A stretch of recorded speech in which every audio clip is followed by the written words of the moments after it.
Hi friends, இன்னைக்கு நம்ம சேனல்ல ஸ்வீட் கார்ன் ரெசிபீஸ் தான் பார்க்க போறோம்.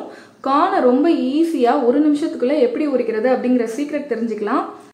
கூடவே sweet corn recipes, corn salad, அப்புறம் மசாலா கார்ன் எப்படி பண்றது அப்படிங்கற வீடியோவும் பார்க்க போறோம்.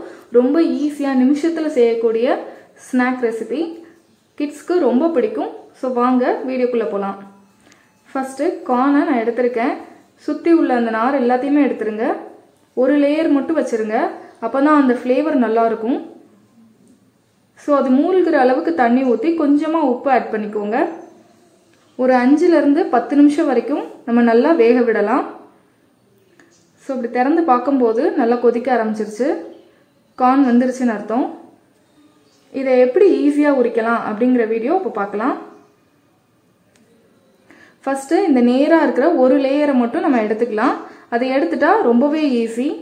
அது எப்படி எடுக்கணும்னா ஸ்பூனோட பின் பகுதி எடுத்துக்கோங்க. அதில் இப்படி ஒன்றா நீங்கள் கார்னை எடுத்தீங்கன்னா ரொம்ப ஸ்பீடாக ஈஸியாக வரும். இந்த ஒரு லேயர் எடுத்துட்டோம்னா நமக்கு ஈஸியாக மற்ற லேயர்ஸ்லாம் எடுத்துடலாம், நிமிஷத்தில் எடுத்துடலாம். இப்போ ஸ்வீட் கார்ன் வந்து நிறைய இடத்துல கிடைக்குது. ஸோ இதை கண்டிப்பாக ட்ரை பண்ணி பாருங்கள். கிட்ஸ்க்கு ரொம்ப ரொம்ப பிடிக்கும். இந்த ஒரு லேயர் நம்ம இப்படி எடுத்தாச்சு. இப்போ மீதி உள்ளதை நம்ம வந்து அதை அப்படியே ஈஸியாக கை வச்சே நம்ம எடுத்து விட்டுறலாம். ரொம்ப ஈஸியாக இருக்கும். கொஞ்சம் கார்ன் சுடுதுங்கிறதுனால டக்குன்னு எடுக்க முடியலை. இப்படி ஈஸியாக நம்ம ஒரு நிமிஷத்துக்குள்ளேயே தாராளமாக டக்குன்னு எடுத்துடலாம் அந்த கார்ன் எல்லாத்தையுமே. இதை வச்சு நம்ம ரெசிபிஸ் பார்க்கலாம். 3 ரெசிபி பார்க்கலாம். ஃபர்ஸ்ட்டு கார்ன் சாலட் எப்படி பண்ணுறதுன்னு பார்க்கலாம். சின்ன வெங்காயம் கொஞ்சம் எடுத்துக்கோங்க. ஒரு 3 வெங்காயம் 4 வெங்காயம் எடுத்துக்கோங்க. அடுத்து தக்காளி கொஞ்சம், குடமிளகாய், மல்லி இலை, கூடவே நம்ம ஊர் டேஸ்ட்டுக்காக மாங்காய்.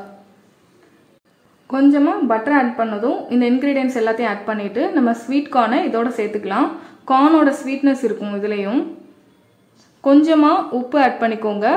கூடவே பெப்பர் பொடியும் ஆட் பண்ணிக்கிட்டா நம்ம கார்ன் சாலட் ரெடி ஆயிரும். ரொம்ப டேஸ்டான ஹெல்த்தியான ரெசிபி. அடுத்து கார்ன் வந்து ஸ்வீட்டாகவே வேணும் அப்படின்னு கிட்ஸ்லாம் கேட்டாங்க அப்படின்னா நம்ம சிம்பிளாக இதோட சுகர் ஆட் பண்ணிக்கலாம். அந்த கார்னோட ஹீட்லேயே அந்த சுகர் எல்லாமே மெல்ட் ஆகி ஒரு ஸ்வீட்னஸ் கொடுக்கும். அடுத்ததாக மசாலா கார்ன் பார்க்கலாம். கொஞ்சமாக பட்டர் ஆட் பண்ணிக்கோங்க. கூடவே கார்ன்ஸ் எல்லாத்தையும் ஆட் பண்ணிக்கலாம். இதில் கொஞ்சமாக பெப்பர் பொடி, சில்லி பவுடர், மிளகாய் பொடி, தேவையான அளவு உப்பு 3 ஆட் பண்ணால் அவ்வளோதான், மசாலா கார்ன் ரெடி ஆயிரும். சாட் மசாலா இருந்தால் அதையும் ஆட் பண்ணிக்கோங்க. ஆப்ஷனல் தான். இந்த கூலான கிளைமேட்டுக்கு யாராவது சுட சுட ஸ்நாக்ஸ் கொண்டு வந்தால் வேண்டான்னு யாருக்காவது சொல்ல தோணுமா? கண்டிப்பாக தோணாது. ஸோ நீங்களும் இந்த ரெசிபிஸ்லாம் ட்ரை பண்ணி கிட்ஸ்க்கு கொடுத்து அசத்துங்க. இந்த வீடியோ உங்களுக்கு பிடிச்சிருந்தா கண்டிப்பாக ஃப்ரெண்ட்ஸ் அண்ட் ஃபேமிலிக்கு ஷேர் பண்ணுங்கள். மறக்காமல் உங்கள் கமெண்ட்ஸை ஷேர் பண்ணுங்கள். அண்ட் தேங்க்ஸ் ஃபார் வாட்சிங்.